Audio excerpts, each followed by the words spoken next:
ẹmẹ̀lẹ́mẹ̀ wa káàkiri bí ti ẹ̀ ti ń gbọ́ àti tuntun wá eléyìí ni ìròyìn tó ń dé sí etígbọ̀ yín láti tẹlifíṣàn Orisun Dúrẹ̀mí Adéríbigbé ló ń tọ́kùn ròyìn. Bí ọjọ́ ìdìbò bó ṣe ń kànlẹ̀kùn kókókó ní jákèjádò àgbègbè ilẹ̀ Nàìjíríà, àgbáríjọpọ̀ àwọn aráàlú tí ṣe mẹ̀kúnnù ti sọ wípé títí bá a ṣe ń sọ̀rọ̀ yìí àwọn ò jẹ mùdùnmúdùn ìjọba. Kò jẹ́ bí nǹkan tí aṣojú kọ̀ròyìn wọn tó mú bọ̀, ẹ jẹ́ ká gbọ́ bí ọ̀hún ṣe rí. Tá bá ń sọ wípé kí ni mùdùnmúdùn, èmi máa ń sọ fáwọn èèyàn kò sí èèyàn kankan tó gbádùn ìjọba tó wà nílẹ̀ yìí. Ìdí ẹ̀ alákọ̀ọ́kọ́ látòkè ló ti wọ́ o, kì í ṣe ìsàlẹ̀ o, àtòkè ló ti wọ́ torí pé tá a bá kí n ṣe ẹgbẹ́ PDP ò ní ṣe nǹkan sádùúgbò ẹ̀, bó bá ń ṣe ẹgbẹ́ PCP ò ní ṣe nǹkan sádùúgbò ẹ̀, ká máa ṣẹgbẹ́ tèmi náà wà tí mo ń fọwọ́ sọ̀yà yìí. So wọn ò ní ṣe nǹkan kan, ṣe la máa ń rò pé ọ̀tá wa làwọn eléyìí, wọn ò ní dìbò fún wa, wọn ò ní nǹkan kan tó fẹ́ ṣe fún wa nǹkan kan. Mẹ̀kúnnù ò kópa kankan ń bẹ̀, ìdí tí mẹ̀kúnnù ò fi kópa ń bẹ̀ máa sòótọ́ ọ̀rọ̀ fún yín. Ìgbà tẹ́ bá ní ìjọba tiwantiwa, ṣèbọn mo onílù ló gbọ́dọ̀ ṣèlú ẹ̀, ẹ máa lọ má lejò ẹgbẹ́lé wa lórí. A dẹ̀ ní à ń ṣèjọba tiwantiwa. Ìjọba tiwantiwa tá à ń sọ yìí, bó ti ń ṣe ń lé òkèèrè ó yàtọ̀ sí bá a ṣe ń ṣe ń bí báyìí. Àwọn bàbá sọ pé ti pọ̀ jù. Kí náà ń pè ní bàbá sọ pé àwọn tó náwó fún àpẹẹrẹ ẹ wo orú ìjọba àbílẹ̀ Ìkẹjà, kò sọmọ ìlú kankan tó jẹ́ olórí wa ń bẹ̀, àwọn àlejò ni. Gẹ́gẹ́ bí wọ́n ti béèrè pé kí ni ipa àwa mẹ̀kúnnù nípa ti democracy, lótìtọ́ àti lódodo pé a máa ń gbọ́ nípa pé wọ́n náwó ní òkèèrè lókè ń bẹ̀ pé àwa mẹ̀kúnnù báyìí wọ́n bá díẹ̀ ló tọ́ sí wa lọ́wọ́. A bẹ̀rẹ̀ látòrí ọ̀kadà, wọ́n kó ọ̀kadà kúrò ńlẹ̀, wọ́n ní pé ká máa wọ mọ́tò tá a bá fẹ́ lọ síbi Ìkẹjà ń sìn, pé bóyá a fẹ́ lọ ṣe nǹkan kan níbi márèjì, bóyá bí márèjì yẹn máa bẹ̀rẹ̀ láago 10, tá a bá kúrò nílé láago méje sáago 8 a lè meet up pẹ̀lú nǹkan tí a fẹ́ lọ ṣe mẹ́ nítorí go slow hold up máa mú wa. ṣàrífì mi ni pé ìjọba wa wọn ṣe tiwa rárá, wọn ṣe ti citizens nǹkan tó yẹ àkọ́dé wọn ṣe rárá. ṣe when you go to countries like tẹ́wọ́ lọ country bíi Finland, ṣe understand nǹkan tí mo sọ, àti ìyá tó lóyún oyún inú ẹ̀ wọ́n ń sanwó fọ́mọ yẹn, ọmọ kékeré tó ń lọ school wọ́n ń sanwó fún, kò tiẹ̀ sí ètò kankan fún àwa citizen. Olórí orílẹ̀-èdè wa Nàìjíríà ààrẹ Goodluck Jonathan ti sọ wípé kò sí nǹkan tí jẹ́ ìjọba fìdí ẹ̀ ńlẹ̀ wa, ó ní òun ṣetán láti gbéjọba kalẹ̀ fún ìjọba olóṣèlú tuntun ní Nàìjíríà. Ó ní láṣẹ Elédùà, ó ní ìdìbò yóò bẹ̀rẹ̀ sí ní wáyé ní jákèjádò àgbègbè ilẹ̀ wa Nàìjíríà bẹ̀ láti ọjọ́ 28 oṣù kẹta ọdún 2015 tàwa ń bẹ̀ yìí. Ó ní òun yóò sa gbogbo nǹpa òun láti dájú pé àlàáfíà ó jọba nínú ìlú, nítorí pé Yorùbá bọ̀ wọ́n ní bí ìlú ọ̀bádùn kò sí ọmọ tálákà tí ó roko ẹmu. Ó ní ètò ń lọ lọ́wọ́ káwọn ológun kó túbọ̀ ráàyè dojúkọ àwọn alákatakítí Boko Haram tí wọ́n ń dún mọ̀húrú máwọn èèyàn láwọn apá òkè ọya nílẹ̀ Nàìjíríà. Ó ní lára ìgbésẹ̀ àtúntò pàtàkì ọ̀hún, ó ní kí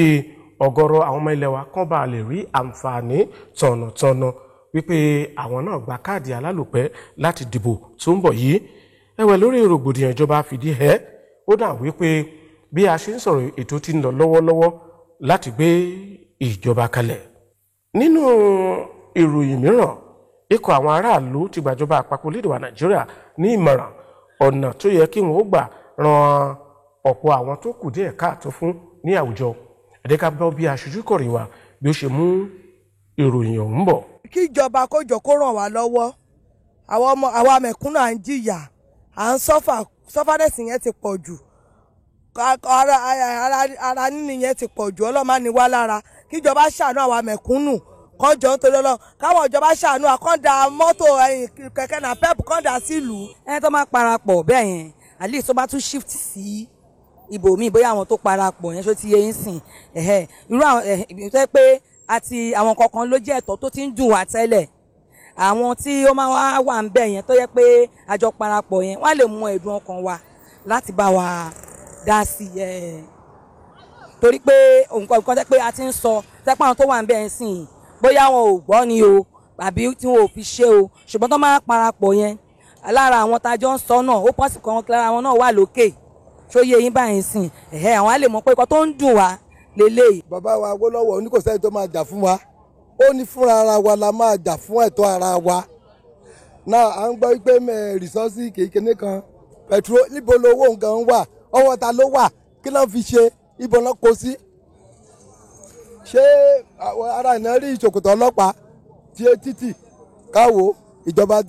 tiwa náà la ìwà yẹn wọ́n ń pòwe kan nílùú tèmi wọ́n ní ta ni ọkùnrin tàn tó sọ pé òórìn náà onígbà ẹsẹ̀ tó jù sọnù tó tún padà wá. téèyàn bá sọ pé ó ń fúlù ẹnìkan ò fúlù wọ́n gan ló fúlù ara ẹ̀. tí iná bá wà nǹkan á rọrùn díẹ̀ tí omi bá wà nǹkan á rọrùn díẹ̀ wọn ò jẹ́ kí a rí iná lò ní àsìkò tó yẹ ká rí iná lò èyí pàápàá ó ń fa ìjìyà àti punishment fún àwa aráàlú nítorí pé àwa la dìbò fún yín àwa mọ̀ pé ẹ máa fi ẹ̀tọ́ wa dùn wá bó tẹ̀lé ẹ pé owó ẹ lè pín owó kó kárí wa but jíjẹ múmu ó yẹ kó lè kárí wa nítorí pé ẹ̀yin tẹ́ jẹ́ olórí wa pàápàá ẹ ń lọ sí òkè òkun àwọn aṣọ tán lòkù lọ́hùn náà ń darí wálé fún wa tá à ń rí wọ̀ kí a bẹ̀ wọ́n kí wọ́n bá wá nǹkan ṣe sí. kọ̀dé nǹkan tí aṣojú kọrin wa tó rí mú bọ̀ lórí nǹkan tí àwọn aráàlú ń fẹ́ lórí ètò ìjọba ògbúfọ̀ ilé ìgbìmọ̀ aṣòfin àpapọ̀ nílẹ̀ wa Nàìjíríà David Mark ti pàrọwà sáwọn ọmọ orílẹ̀-èdè yìí láti má ṣe ṣòjòjò ọkàn rárá látàrí àtúntò tó dé bá ọjọ́ ìdìbò nílẹ̀ wa Nàìjíríà èyí tí ṣe ọjọ́ 28 oṣù kẹta ọdún 2015 tá wà níbẹ̀ yìí nígbàtí ó ń bá àwọn aráàlú sọ̀rọ̀ ó ní ìgbésẹ̀ pàtàkì ọ̀hún òní yóò mú kí àwọn aráàlú kan ráyè lọ fi orúkọ wọn sílẹ̀ ní àwọn ẹkùn ìdìbò gbogbo pẹ̀lú káàdì ìbò alálòpẹ́ ilẹ̀ Nàìjíríà ó ní nǹkan tó yẹ káwọn aráàlú kan máa ṣe báyìí ó ní ọ̀nà láti dájú pé wọ́n tú jáde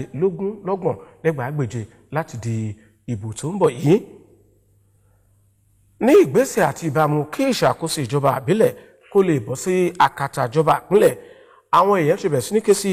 àwọn aláṣẹ ìpínlẹ̀ gbogbo pàápàá jùlọ ní ìpínlẹ̀ Èkó láti gbéná wádìí àwọn alága ìjọba àbílẹ̀ tó jẹ tán kọjá yìí ní ìpínlẹ̀ yìí ìgbésẹ̀ wọn ni wípé kò sí iṣẹ́ ìtúdàgbàsókè tútúbọ̀ múnámúná tá a lè tọ́ka sí láwùjọ ẹ̀wẹ̀ lẹ́kùn ìjọba àbílẹ̀ Àgbàdo Òkè Odò àwọn èèyàn bá aṣojú kọrin wa sọ̀rọ̀ ẹ jẹ́ ká gbọ́ bí ọ̀hún ṣe rí. tẹ́tí tẹ́mi wà yìí mi fẹ́ dìbò fún ẹyẹ kankan báyìí because ibi tá a ti ń dì náà especially ní mìíràn wáyé báyìí àyípadà kan àyíyàtọ̀ kan lájà ti ń di ìbò yẹn iná wa ò dáa títì náà kò dáa wọ́n tó gbé títì fún àwọn kọ̀ǹtrátọ̀ àwọn tó tún ṣe náà láti bí ọdún tó ti kọjá lọ wọ́n pẹ́ àríbi tí wọ́n bá dé so ìyà yìí pọ̀ jù so adespect of láti dá ìbò pé anything pa fẹ́ dìbò fún wọn ní àdúgbò mi ní street mi ní Ọláyínká street àti wípé pé àbọ̀sí youtube ẹ̀ àfẹ́ dìbò fún anybody mọ́. ẹni tí èèyàn fẹ́ yàn sọ lórí ó yẹ ká mọ nǹkan tó ní kó tó débẹ̀ tó bá dẹ̀ débẹ̀ tán ó yẹ ká lè mọ nǹkan at the end of the tenure tó bá lò ó yẹ kó lè give account ká mọ nǹkan tó ní ká mọ nǹkan tó yàn nítorí táwọn bá mọ nǹkan tó ní tọkàn débẹ̀ tí wọ́n bẹ̀rẹ̀ sí ní gbá ẹlòmíì kọ̀ọ̀kadà ló máa ní kó tó di councillor at the end of the 2 months ó ti dẹni tó lo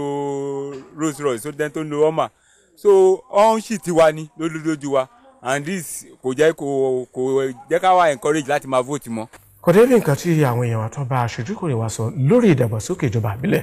yòókù yóò tún mọ̀ lọ́la òde láṣẹ lédùá nígbà tètò láǹfààní láti mọ kí ló ń lọ ní yàrá ròyìn títí ìgbà náà ẹ̀mẹ̀lẹ́mẹ̀ wọn.